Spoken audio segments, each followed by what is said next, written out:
Hi everyone, welcome to another episode of Munro Live. I know you're probably disappointed that the B team? Yeah, the B team today. Sandy and Corey couldn't be here. They're actually down in Texas for the Gigafactory.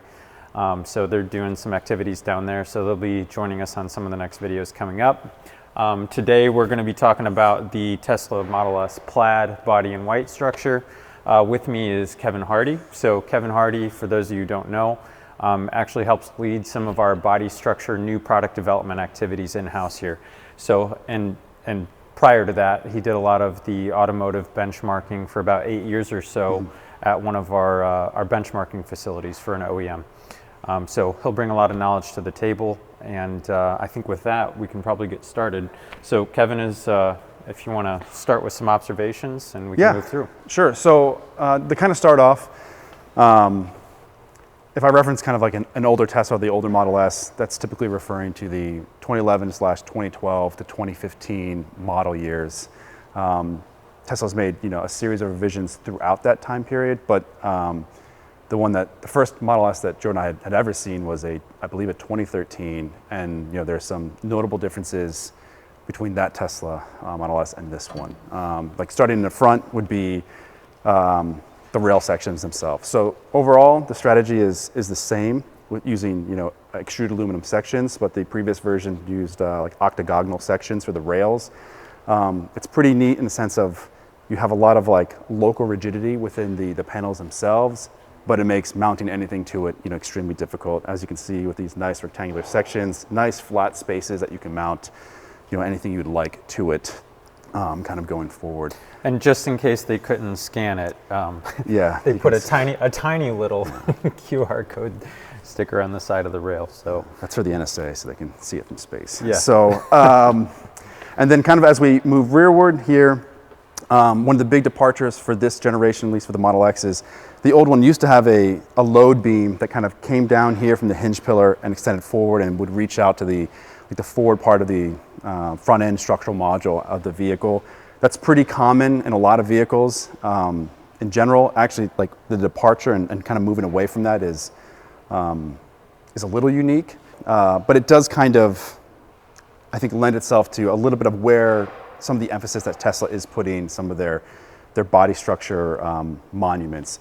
So there was a casting in the previous Model S. There's a much more larger and encompassed casting here. You can see it's essentially gloving over the rail itself. It is fastened together and it has panel adhesive, running through all the major joints. If I recall correctly, and it's been some time, the older Model S was a casting, but it's sleeved kind of over the rails as such, and the cross-car beam going across the shock tower brace was welded in, to those castings. Obviously, with the super beam and the integration that we saw there, that's one part where some of that integration came out of the body, went into another system, and enabled I would say a significant amount of cross-car functionality. Just it's simply not seen in a lot of other BEVs. For sure, it's interesting when you mention the structural adhesive. A lot of people look at this and they're like, oh, there's a lot of bolts. That's what's holding it together. The structural adhesive may help, but in fact, when that structural adhesive sets up, in many cases, it's doing more structural adhesion work than the fasteners, the mechanical fasteners themselves. So that stuff is quite powerful in terms of maintaining connection between parts. Yeah, it's a significant enabler to get much more rigid body structures than in the past with just essentially either spot welding or SPRs, other fastening methods, just in general. So, which you'll see examples of that. Sure, yeah. Throughout the entire vehicle. Kind of rearward in the vehicle. Yeah. The early Model S's with the octagonal rails, if I recall correctly, did not have a CV pass-through, for the front. So this enables, there's some more pickup points for the cradle itself. And I know in your review of Sandy and my review of Sandy with the suspension, somebody made a comment about, why there were some slip planes within the fastening points with the cradles being essentially cast, specifically in the rear. Well, obviously, you can look here and look at all these joints. There's a significant amount of slip that is required, in the body in white to get it to assemble correctly, and how they nest. Typically, we would do a net left build off this corner here, but that's one of the reasons why you'll see especially in some chassis to body interfaces, potentially some additional slip planes there. It's just something I wanted to point out since someone had called it out in one of the video comments. For those of you who don't know, when we say slip, we're talking about manufacturing adjustability, right? If everything on the body structure was always the exact same fit, then in theory you wouldn't need any slip, right? If you've got perfect quality control over your cradle or your subframe and your body structure, all the points should always align. But we live in a first principles based world, and that is not how these things always come together. There's always some variation in tolerance, right, from a GD&T perspective. So for those of you who don't know, that's geometric dimensioning and tolerancing, and how these things come together. So you need some adjustability, otherwise you will very likely run into a no-build condition where fastening points simply don't line up. And that's a major issue. That's not something you want to run into in job one or any time after, right? You'll either end up scrapping a body structure or a significant amount of rework later down the line. With respect, again, to the shock towers, one of the big differences between this iteration and previous, way more integration. So you can see all the additional mounting points that they have integrated into this. There's a lot more subtle features with respect to this, and they've really kind of taken to heart one of the advantages of castings is providing pickup points and interfacing points, indexing points, anything like that within it. It's essentially free with respect if you're staying within the tool draw considerations for the castings themselves. And I did mention it in a previous video, but just to reiterate, if this is the first video on the structure you're seeing, one of the reason that you would go under the half shaft or let the half shaft pass through is what you get is an additional section underneath the rail, right? So underneath where that half shaft goes right here, we would call this a structural section, right? So you can actually transfer energy through that.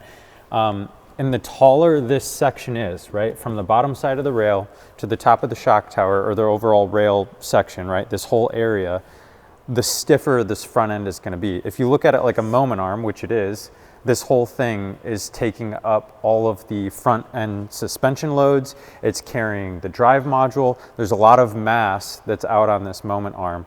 So the stiffer they can make this, the better they can manage NVH, the better they can tune the suspension, the better it's going to be just in terms of durability, so on and so forth. So like Range Rover, who also did something very similar to this, there is advantages of doing this, but they are sacrificing some build process elements, like they can no longer deck the half shafts with the EDM, right? Because if it's being brought up from the underside of the vehicle, the half shaft would run right into this section that I was just pointing out. So now they need to feed the half shaft through to the EDM. So adjustments on the sequencing side, but they are getting some performance and dynamics benefit. Yeah, no, absolutely. And to include with your conversation about the moment arm, one thing that really interests me with this section, and Zach, if you want to come around, is I don't want to say the lack of integration. It seems very deliberate. So I'd love to have a conversation about essentially the lack of panels that kind of blend into the dash panel or move cross car. There's a nice extrusion that runs across here.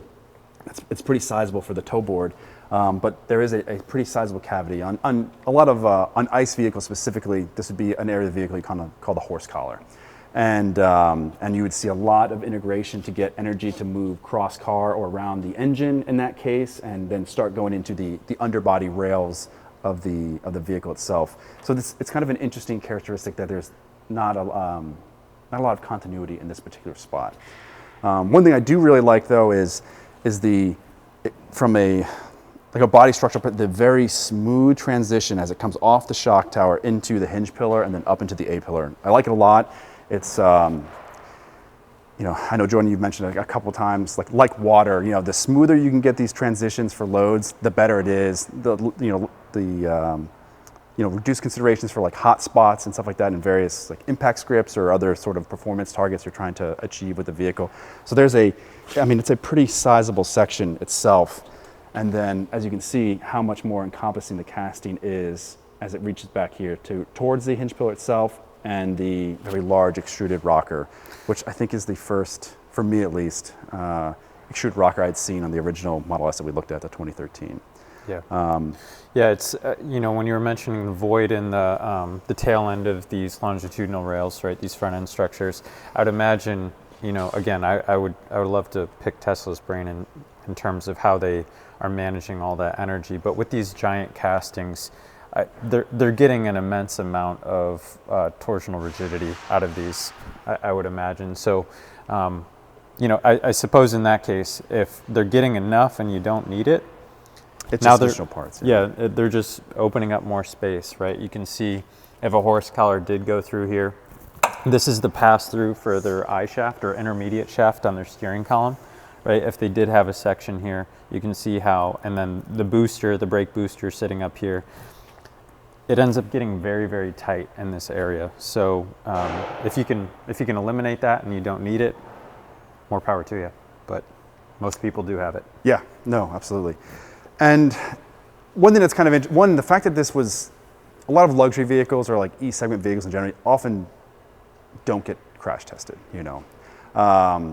I don't know if they feel because their volume is so low, it's not worth it. The tests are expensive to run. So the fact that they did run this through like small overlap in 2016 and 2017 is kind of surprising, because a lot of other luxury sedans or saloons or whatever you want to kind of call them for that whole vehicle segment don't get run through those tests. It did all right. It did acceptable in small overlap. There is, as far as like kind of how they graded those various categories. So overall it scored acceptable. Good is obviously the best category that you can do. It was acceptable for head injury and leg injury, and good in the other categories for torso injuries and things of that nature. But in some ways, I think it suffers much like a lot of rear-wheel drive ICE vehicles do. It's a very hard, much like subcompact cars, it's a very hard test. And subcompact cars is kind of where this test came through, because essentially it was shearing off the sides of vehicles because you're bypassing the primary load structure. So we have this massive section here. And then if you were in a full frontal impact, now we have two. 40% offset, there's just one. But again, there's still a sizable amount of material here to engage the rest of the body structure. For small overlap, you know, it comes in at 25%, and it's typically coming in this area. The bumper does extend outward. It does have a splayed crush can, which was not present on the earlier versions of the Model S, which helps with this. But essentially, you know, the barrier would come in here, hit this casting, and then loads up the hinge pillar. So when we showed like the cradle itself here is pretty small. It doesn't have anything like the Mach-E. The Mach-E has a cast large section here, and then it has some steel tusks that come out and have some stanchions that pick up the forward part of the rails here, which catch the barrier, and it's blending a kind of offensive strategy to try and get you off the barrier and engage primary load structure early, where this is kind of like the Hyundai and Kia has a more defensive approach with its body structure, and you can see the size of the rocker. It's absolutely substantial. And maybe at this time, it's probably worth mentioning or highlighting what we mean by offensive and defensive. Specifically with regard to SORB, small overlap rigid barrier, it's engaging 25% based on the total vehicle width of the car, right? So in space, you'll draw a line, 25%, that's where the structure would engage with the car and a frontal or forward-facing impact.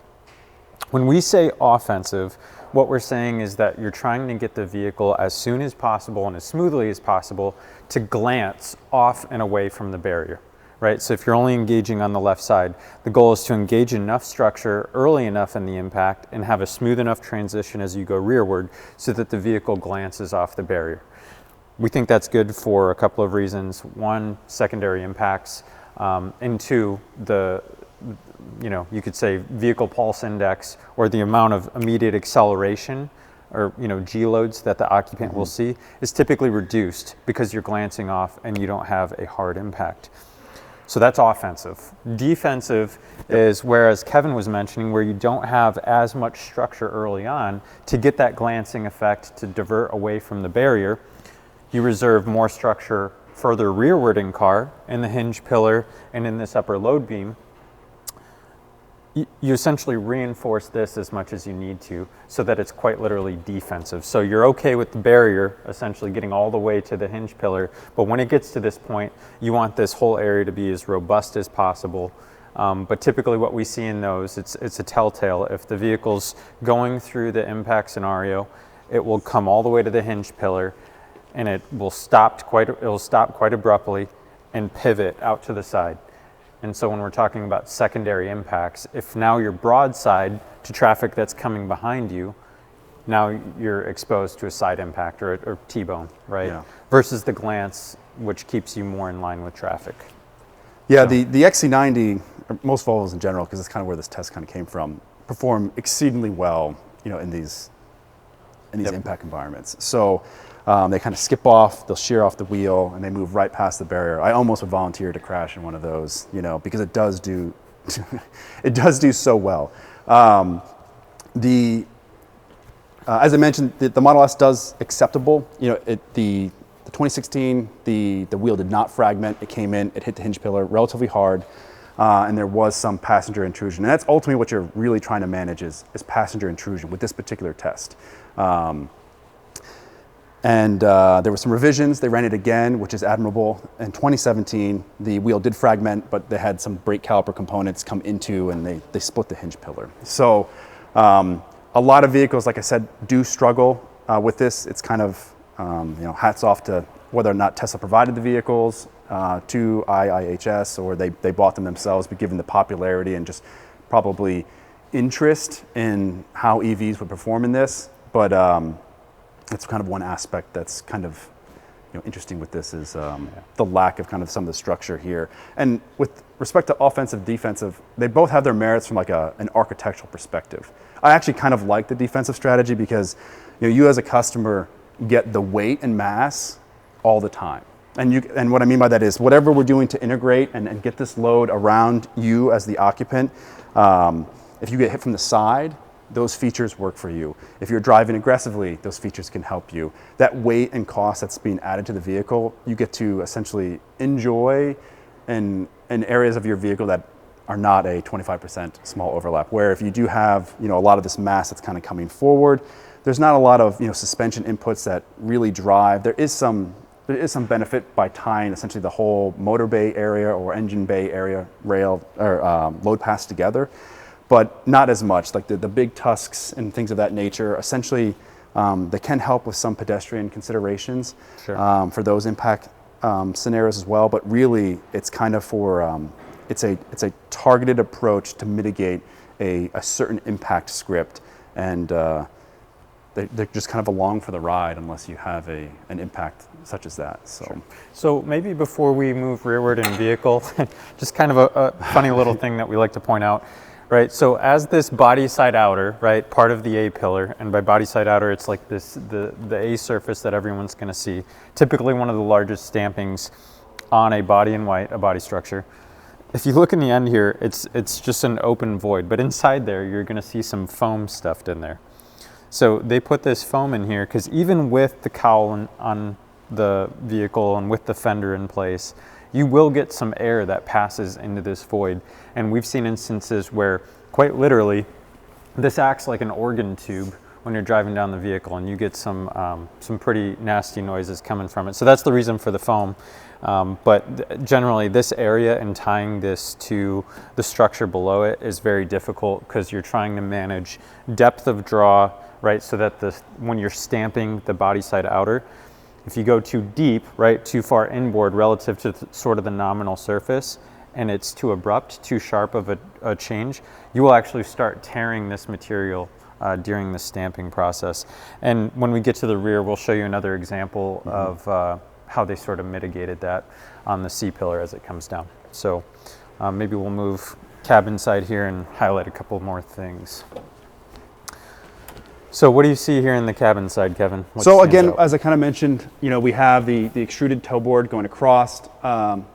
Again, I'm a big fan of extrusions. They're cheap to tool up, and especially in this case, you have these castings that are captivating the extrusions themselves, so you don't have to get into, I would say, a more complex assembly consideration or fixturing consideration with a heavily, extruded base structure, if you will. Like for instance, like the Rivian cradle, a lot of extrusions, a lot of fixtures there. So, but this is all kind of naturally captivating it. This is substantially, if I recall correctly,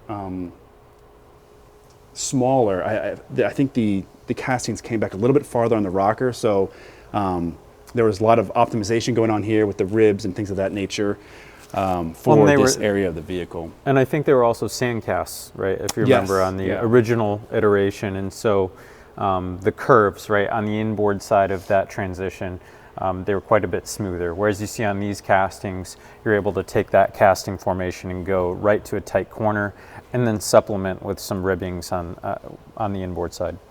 You know, it's funny.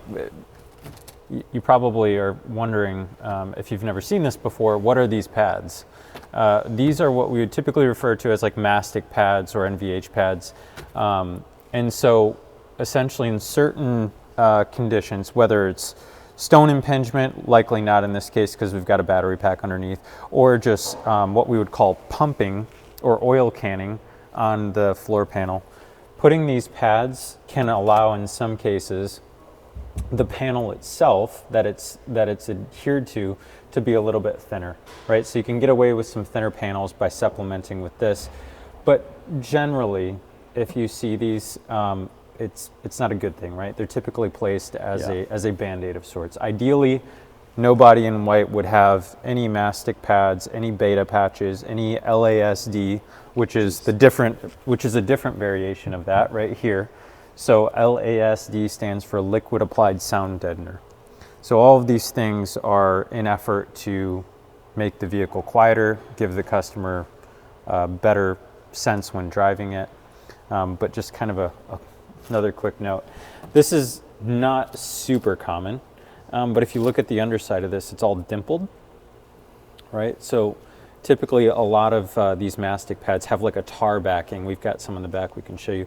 This one's actually got a bunch of dimples in it. So similar to what we've seen on dash panels, you get sort of the golf ball effect. By having all of these dimples in here, they're probably getting some NVH benefit, canceling out some additional frequencies. So just kind of an interesting note there. No, yeah. And one thing to kind of, highlight in general, we were kind of taking a quick, getting refamiliar, if you will, for the car yesterday, and some of the other guys looking at it would hate to be the body in white fastener manager for this vehicle. There's not a ton of different types, but there is a lot. You have, self-piercing rivets, you have blind rivets, there's, rib nuts all throughout the vehicle. We have bolts going throughout it. They come from a legacy, automotive body background, and it's just something that there's a lot of enablers to this, because you can, with one-sided access, you might not be able to weld this, but you can come in and fasten these things. So that's an enabler for certain design considerations, but you do have to pay for fasteners. There's the weight associated with fasteners, and you got to manage them getting into the plant. But one of the big things that you said, in general, there is a lot of different styles going on, especially different areas, which they found was interesting. Granted, depending on how your stations are set up, it may not be a huge hurdle, because as the vehicle is progressing through the assembly line, you don't necessarily have to stick with one particular fastening process because it's a different cell. That said, one of the things they like to bring up is, from a quality perspective, if you have some, if someone is out sick or anything like that, and you need to cross-level labor throughout the body shop, you now have to have someone who's familiar with, a much wider range of fastening operations or adjustments, with that body shop. If you were just doing essentially a relatively conventional spot weld assembly, which is being spot welded throughout, which is very similar to what the Mach-E has done. It's an all steel body structure. Yeah. But that's just one thing. That, and then the adhesive and some of the sealer is a little sloppy within the vehicle itself. There's a lot of excess, seepage through some of it. Typically you see a little bit as it kind of comes through, and this would be, I would consider, like normal in this area. Throughout here is a little excessive, but kind of through this area here where the castings are being joined, and the cowl and like plenum and dash panel area, it seems a little excessive. So it's it's material you're paying for, and it's weight that you're carrying that you don't necessarily need. And it's not uncommon, to be honest, for even the body teams not to know what a body in white weighs once it comes out of production, because of a lot of variables like this, both in material and kind of consumables for adhesives and things of that nature. Yeah, typically when we're scoring a manufacturing process, as we're mapping it out and we're assigning times and quality burdens and things of that nature, anything that's a consumable, an adhesive, a liquid applied sound deadener, a sealant, all of those typically get scored a little bit harsher. One, because it's messy and it's unpredictable in terms of how much you're actually going to use per instance. And the other thing is if it gets applied incorrectly, you need to manually fix it, right? So we'll show you some instances as we go through, and actually maybe Zach, if you swing around here, on the dash panel, we've got all of this white sealant, right? So all of this stuff right here. But in tight areas or areas that may be difficult to get appropriate coverage, you see this. So that is maybe a manual or robotically applied sealant, relatively consistent bead across. And then in areas where they didn't get the coverage that they wanted, they quite literally came in here with a brush or a spatula type tool to spread it out and get the proper coverage. So ideally, you'd never have to touch it again, but almost every body in white that we see that has sealant or adhesive, there's always secondary touches or processes that are induced. So, in some cases, it's a necessary evil. So maybe if we look at the door ring. So let's. Did you want to speak to the A-pillar first? I know we talked a lot about it yesterday. Sure. You know, and then it kind of gets into the door ring. I mean, you had some comments about length of line and. Yeah, so with regard to the A-pillar, just kind of an interesting note in comparison to some of its sister vehicles, Model 3 and the Model Y specifically. If you're sitting in a Model 3 or Model Y and you look out to the right, the section height, right, the A-pillar, how big it looks, meaning how much of the outside world it's obscuring, is pretty substantial. And we were thinking about, like, why is that? Well, if you look at those cars, the distance from the header down to where the A-pillar touches the cowl area, interfacing with the shotgun and the hinge pillar, one, it's pretty long, just the pure centerline length, A to B.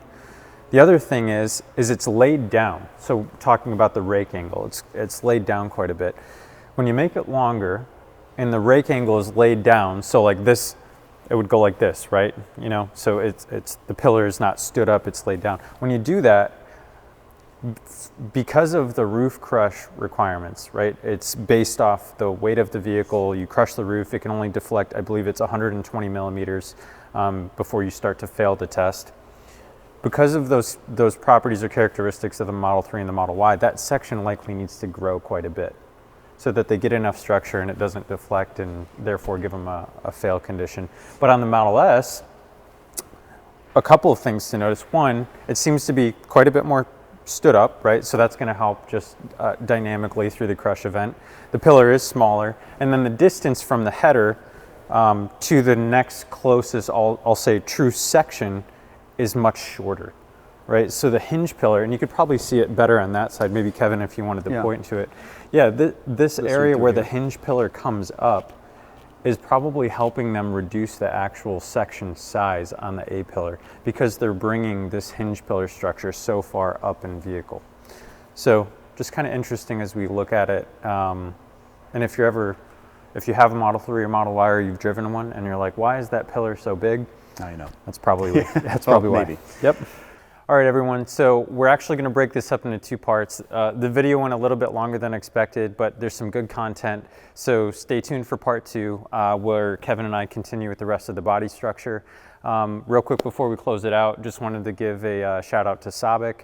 Thank you for supporting both the teardowns as well as the road trips. Much appreciated. And then Corey's going to be happy. Please go ahead and hit that subscribe button. Thank you.